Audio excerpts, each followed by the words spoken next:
Monster Hunter Wilds! Monster Hunter Wilds! Monster Hunter Wilds! Monster Hunter Wilds! Excuse me, has anyone lost their large, hairy, pink child? Oh, where did he go?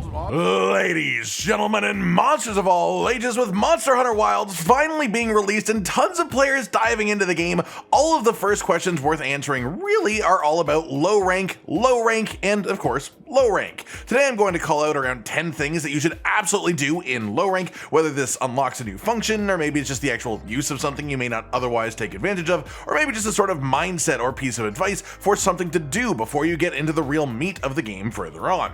The idea is that no matter what, these will hopefully enhance your overall experience with the game.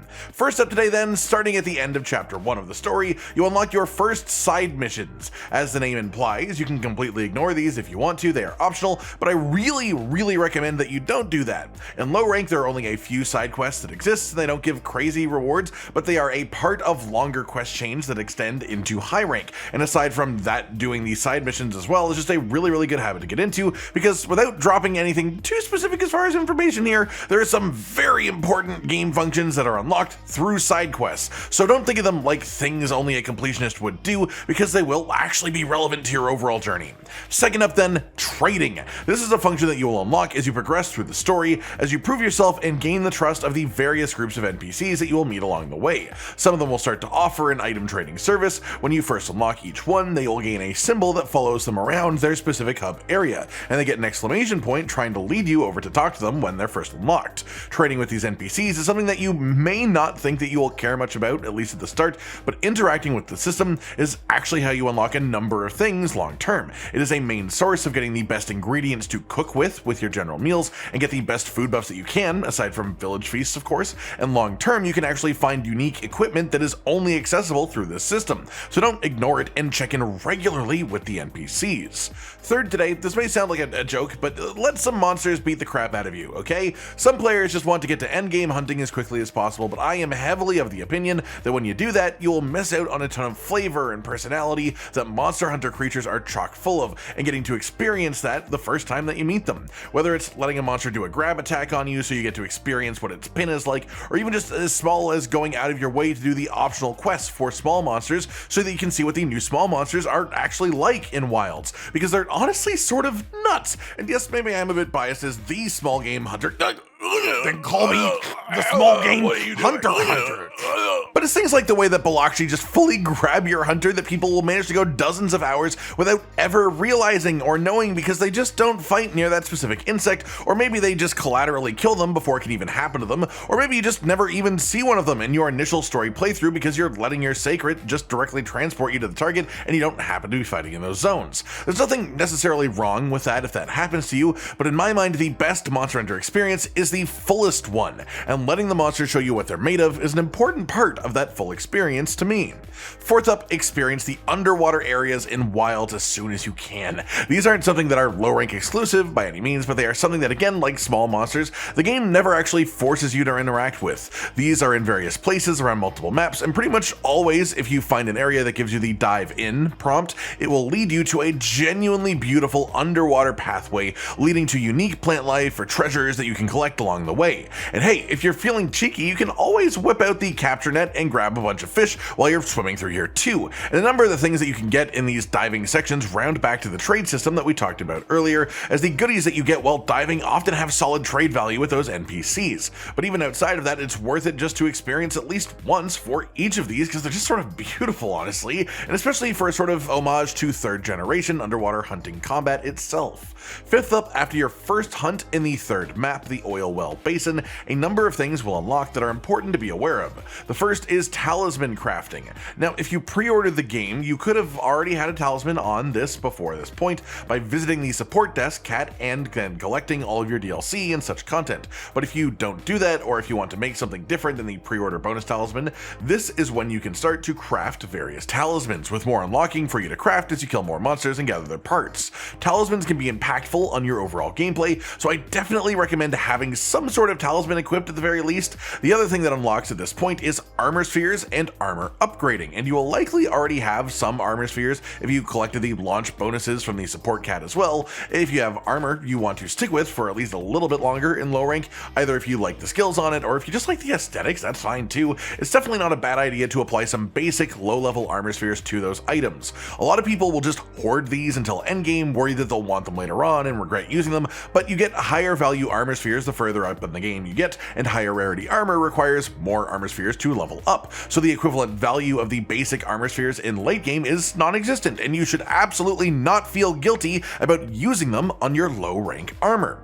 Sixth today, the provision stockpile sells lots of useful things in exchange for zenny, but the important note here is that every time you unlock a new map while progressing the story, more items will be added to the shop's options, with the biggest most important change being after you unlock map number 4, at which point you can start buying hot and cold drinks for zenny super easy and simply. This isn't necessarily mind-blowing, sure, but I know people who have gone through the entire story not realizing that the stock updates and there are useful items they can grab from here. So check in with the vendor every time you unlock a new map and see if there's anything of interest for you there. Seventh then, a more general bit of advice, but try other weapon types than just your main, especially in low rank, because that's when there are the least sort of stakes. You can technically always try new weapon types, don't get me wrong, but if you just go out into an endgame hunt flailing something you haven't even tried before, you're likely to get your butt kicked harder than a Congalala trying to fart on a greatsword user. And low rank, not quite so much of a problem. Of course, if you love your main weapon, you love your main weapon, and I'm not going to try to get in the way of that, but if you're someone who is at least curious about other weapons, you may as well do it in low rank. The quests are the least difficult that they will ever be in the game, and importantly, rarity 1 versions of each weapon are simply free in your item box. It's a lot cheaper to craft early tree low rarity weapons than it is to craft deeper in ones, so I just view low rank as a wonderful time for experimentation with weapon types. Maybe you'll find you actually love a weapon in wilds that you never would have expected to, or maybe you could just use this to get to experience mechanics that your main weapon might not have. For example, is your main weapon incapable of guarding? Maybe try something that can guard so you can experience the badassery that is the power clash mechanic in wilds. It is so cool. Or maybe you normally just use a weapon without an offset attack. Well, I definitely recommend trying one that has those and trying offsets on monsters, because they're like just the most satisfying thing and just such a uniquely wild addition to Monster Hunter Combat 2. Eighth up then, as a sort of more general umbrella, pay attention to the NPCs. A lot of the beauty of a Monster Hunter game is the ridiculous attention to detail from the developers, and while this tends to shine through a lot with monsters and weapons specifically, some people can go through an entire game without noticing some of the really neat things that NPCs will do. The sort of passive patrolling animations that a lot of the NPCs have are really entertaining to watch, honestly. They're way more intricate than previous games, and it helps add to even the base camps feeling really alive and realistic. Past this, a lot of people were sad that there is no Monster Hunter language option for the voice acting in the game, but sometimes when you are sitting around in camp, NPCs will start just talking to each other, not even like trying to talk to you, but to each other, and when they do that, if you listen closely, that sure sounds a hell of a lot like Monster Hunter language to me, so that's a fun little note. That said, there is a specific gameplay affecting part of this entry too, I guess, because not too long after you unlock food as a mechanic and eating in the game, you will occasionally be given a notification that an NPC would like to offer you a feast.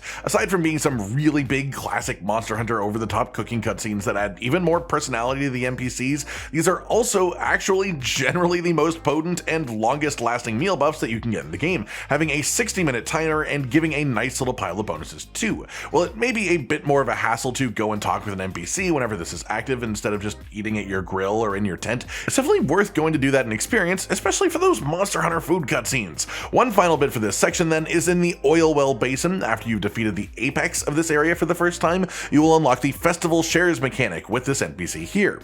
This gives you some special ore that generates over time, and I won't go into exactly what this ore is for today, but it's very valuable, and this mechanic is important to keep an eye on and check in with as time progresses, either through completing quests or just resting in your tent. All of these things will progress time and make this generate some more ore eventually. Next up, we are pushing into some much later low rank stuff, and specifically talking about a hub area that unlocks late in low rank. If you want to stay totally spoiler free about this and haven't reached that yet, this is your cue to hop off of this video, and for those of you that stay then, once you have fought your 4th apex monster, you will arrive at Suja Village. One of the first things that you unlock when you get here is the Melder NPC. This NPC will meld decorations that you already have in your collection into brand new ones. At this stage of the game, your options here are a bit limited, sure, but I highly recommend coming back here after some significant milestones that I don't want to spoil, but specifically know that it won't upgrade further once you hit HR 100. That said, melding does become very solid as you push along for helping you create some stuff you're after. That makes this the perfect time as well to talk about limited bounties. These are a timed function in the game accessed at the support desk, and seemingly these are going to update on a weekly basis with this timer in the corner. 2 of these for this first week reward silver melding tickets, and a silver melding ticket is actually more valuable for melding than 2 of the highest rarity decorations, and then another half of the highest rarity as well. So these are actually very solid, especially as rewards for things that you can do relatively early on in your journey. So definitely pay attention to the limited bounties. Then finally today, this one is definitely some spoilers, but specifically if you have reached the 5th proper map, you are fine here. So if you haven't done that and don't want to know, thanks for watching the video until now. But if you do want to know, essentially the first time that you fight each of the Apex monsters in their low rank versions, you won't properly unlock their equipment. You can craft some of it, but not full armor sets or weapons, and so you may just very well be wondering, when can you do that? And the answer is that it unlocks after your first flagship monster hunt of the game. You know, that guy who has been in multiple Apex monster cutscenes, the one that the entire main story is constantly referencing, and the one that's on the actual box art for the game, the White Wraith. The first time that you defeat this monster in the story, you will unlock the ability to craft the rest of the Apex gear, as well as the equipment for the other 2 monsters that led up to that hunt too. So if you happen to get a point in low rank where it feels like you're missing some unlocks, like some monsters aren't actually giving you equipment, they will happen a bit later on. Don't stress out about it too much, it will come. That just about does it for today then, everyone. Just some specific things that I recommend that you do, especially in this early section of the game, or just some information about when certain things unlock. Most people are going to be working through low rank specifically right now, so I thought it'd be the right time for this. I hope these have either helped you out in some way then, or just generally made your journey a little bit more fun. And of course, if you have any other recommendations yourself for hunters, feel free to leave them in the comments down below. Like if you liked the video, subscribe and hit the notification bell for more, and most importantly, ladies and gentlemen, until next time, stay sweet. Josh, Cotton, and Hollow with the videos, dropping the humor like a hammer on your tippy toes, bringing entertainment on a daily arrangement to take our insanity and turn it into entertainment. Yes, I said entertainment twice, to reiterate that it is nice to look into your faces on a mostly daily basis when you let us in your homes to make the whole world a stage. Goodbye.